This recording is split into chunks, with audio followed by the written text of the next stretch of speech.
Hi everyone, Carter Kushner here for our T20 World Cup Daily on From the Pavilion. We are brought to you every day by the Boca Raton Tribune, your closest neighbor. BocaRatonTribune.com is where you can find it. Best hyper-local coverage in South Florida and the best cricket coverage of any newspaper in the state of Florida. So, massive day at the T20 World Cup. U.S. with a huge win. Not just a win, right? The U.S. beat Canada in the last World Cup, beat Pakistan in the Super Over. They've won T20 internationals before, but a massive, huge win over the Netherlands. A statement win, if you will, in the development of USA cricket. The shock, of course, of Zimbabwe beating Australia. They've beaten them before, and now they beat them again. And Zimbabwe, of course, missed the last World Cup. They didn't qualify for the last World Cup. So that's a talking point. Canada loses again to UAE. UAE without one of their best batsmen was sent home. But we're not going to focus on that Canada-UAE match. Let's start with Zimbabwe and Australia, because we obviously have a lot more to talk about with the U.S. match. This is Zimbabwe repeating their famous upset from 2007 in the inaugural edition of the T20 World Cup. And they played Australia twice in this competition, and they've beaten them twice. Brian Bennett was pretty unbelievable. What a player. Unbeaten 64 off of 56 balls. Anchoring the innings for Zimbabwe. And it was interesting because Zimbabwe, I think their plan was very simple. We're not gonna chase boundaries. We are just gonna keep the flow of runs going while keeping our wickets, keeping wickets in hand, and that paid off. Muzaran Bani, 17 for 4. It speaks for itself. It's really incredible bowling. He got a wicket also, and this was really a statement win for Zimbabwe. Now, of course, one of the things I would point out about Australia, and this is really critical, is that without Pat Cummins, without some of the other people that they have, that they're missing, they are less experienced at this level. Now, there's no shortage of depth of players in the Australia squad, but this was a really poor performance from them. Matt Renshaw was pretty good. He did get 65 off of 44, kept his wicket alive, mixed some fours in there, missed some boundaries in there. But now Group B is wide open. Australia shocked in the last World Cup by Afghanistan in the Super 8s. Now they may not even get out of the group. Zimbabwe, Sri Lanka, both with a chance. Australia may be chasing the rest of the time. So that was a remarkable upset. Let's talk about the U.S. Netherlands match, because a couple of things. First off, at the Chepak, historically, a ground I know very well in Chennai, which is the town my family is from it's called town, it's a huge metropolitan area, city that much of my family is from in India. It usually favors chasing teams, okay? So you want to bowl. You want to bowl first. The U.S., knowing this, shook up the lineup substantially. Difficult to see Andres House not in this team. Netravalkar not in this team. The return of Ali Khan, very, very important from the bowling perspective. Shubham was able to bowl today. His leg is better. And some of the changes that were made really had an impact on this match. Mukamala coming into the team, the 21-year-old, the prodigy from New Jersey, who was born and raised in the United States, went back to Hyderabad for a year. That helped his cricket development, but is basically American born and bred, which is a rarity in this sport, right? We have a team of a majority of the team was born overseas, and he and Sanjay Krishnamurthy are the great hopes in American cricket at the moment. Now, what I think is really significant is that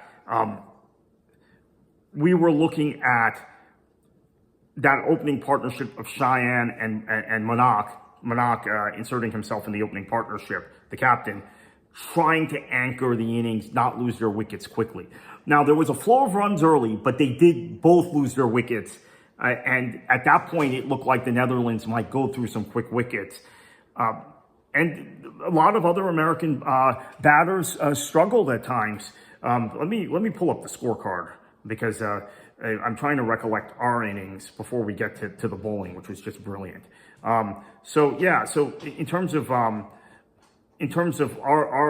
batting, well, Monaco went for 36 on 22 balls. Cheyenne went for 20 on 14. So they kept that opening partnership alive for a while. And then Mukamala goes for 70 and just absolutely makes a statement about his arrival on the international cricket scene. Shubham, who has been just solid as a batter, even with that bum leg and not able to run some things out, he goes for 48 on 24. And Milland and Sanjay, the two that kept the U.S. in the match in Mumbai against India, combined for a total of 4 runs in 6 balls. Really quick wickets. Quickly, they gave away their wickets.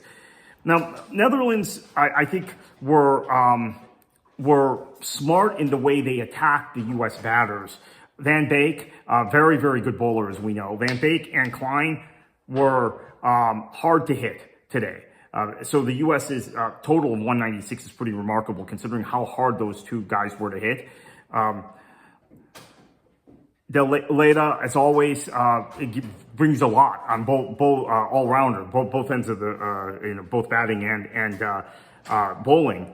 But Shubham was able to keep his bat alive, and as we said, Mukamala was not able to really develop a partnership with anyone because Netherlands were getting his partner's wickets, but he kept going, and there was a concerted effort, and this was really smart strategy from Monaco and the U.S. side. Keep him while he's hot on strike. So there were singles that weren't run out. There were chances maybe to pick up some extra runs that they didn't take in the middle overs because they wanted to keep the hot guy on strike. And that was very smart, kept his wicket alive, got to 196. Now, I will say he did chase some balls on the offside that maybe he should not have chased, Mukamala. But he got most of his runs, even most of his boundaries on the offside, which is remarkable in cricket at this level. So he did go chase some balls that maybe could have resulted in a wicket for the Netherlands if the field alignment had been different or some luck had gone their way. But fantastic from him. Now, one of the changes I've been calling for was Kengege to be back in this team. And Kengege bowled really well. He bowled Levitt. That was, I think, maybe the most critical wicket. The headlines go to Van Scadley and Harmeet Singh, Harmeet got, I think, 4 wickets in this match with his left arm spinners and with some variation in his attack. Mohammad Mohsen, fantastic bowling, as we've seen from him the entire tournament. And again, a lot of variation in how he attacked the Netherlands batters. Awards was the guy I was most scared about. I thought that was the most important wicket to get once we got into the middle of the order and the momentum was going our way. And that was Moshin that got that wicket. So well bowled from him. Harmeet really on the spot. Van Scadley again on the spot, getting critical wickets at critical times. Ali Khan being back really helped because there was a couple of wild balls in that first over and gave up 8 runs, 2 of them on no balls. But you could tell that his delivery, the length might have been a little off, but you got a good look at what the Netherlands batters were chasing on the track in Chennai. And it set up the rest of the innings really well. And in fact, Ali Khan did not have to bowl more than 2 overs because we want to see how his fitness holds up because this match was over so quickly. We did not get to the death overs where he would certainly bowl. And smart move by Manak. Harmeet, you would think you want to save for one of the death overs the way he was bowling today, but get his 4 overs over with, try and end this match early, increase the net run rate. Let's see. What else? I mean, there's so much from this match that I'm sure Ed Borth and I will talk about in the future because it was such a historic win. I think a historic win. The best win in the international T20 history of the United States. Maybe even in the international history, if you include, or at least modern history, if you include Test cricket and one day. This was an unbelievable performance and showed what the squad was capable of when they had guys fit, guys that were able to play. Fitness has hobbled this squad. Fitness issues have hobbled the squad in this tournament, and obviously had a great chance to beat India and let them off the hook.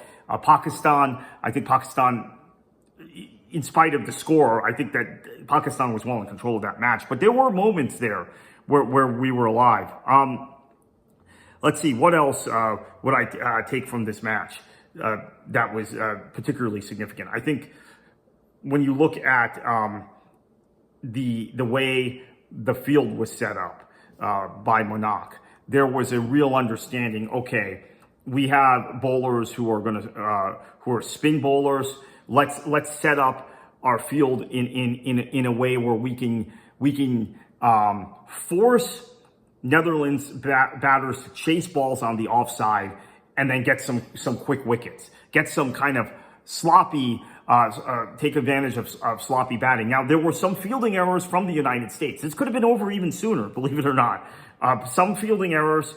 There were a few that came right through the crease, but in the end, the U.S. wins by 83 runs. And am I correct? No, sorry, the U.S. wins by 93 runs. So the net run rate is going to be quite good. I said this tournament was probably over for us, and we were trying to just get some statement wins and some confidence going. That's still probably the case, but I have to tell you, when you win a match by this amount and the net run rate basically turns around, now you are effectively, if you beat Namibia, one upset. Either India or the loser of the India-Pakistan match losing another match in an upset away from advancing.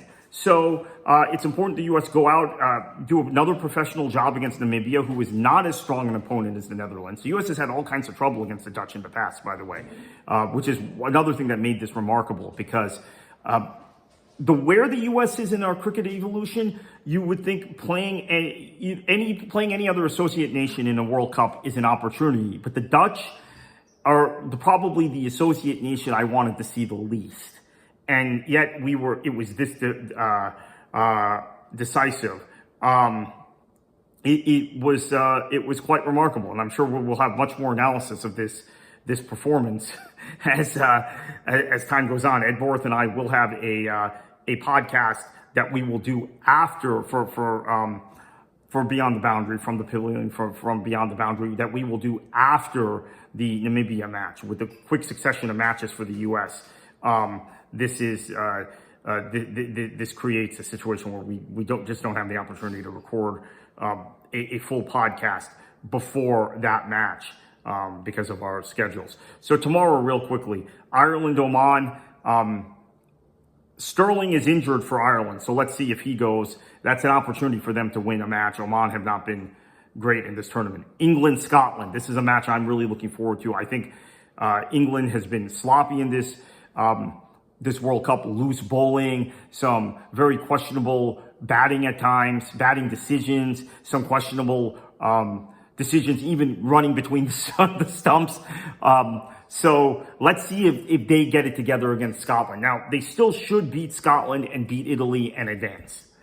But there's a lot of doubt in it right now because of how they performed, both against Nepal, where they were very fortunate to get out of there, and then the terrible performance against the West Indies, which we spent 10 or 15 minutes breaking down the other day. I don't need to relitigate that. And then New Zealand, South Africa, one of the great matches of the tournament. I think both those countries are probably advancing, although South Africa, there's some question marks about. New Zealand have probably been the best team in this tournament, outside of maybe the West Indies thus far. And we know India and South Africa are probably just feeling their way into the tournament. That's why, again, the U.S. had such an opportunity against India in that first match. And if Ali Khan does not get injured, who knows? Maybe they pull it off. But so we'll be back tomorrow to recap those three matches and then preview what's ahead on Sunday with the U.S. and Namibia and India and Pakistan, the big one.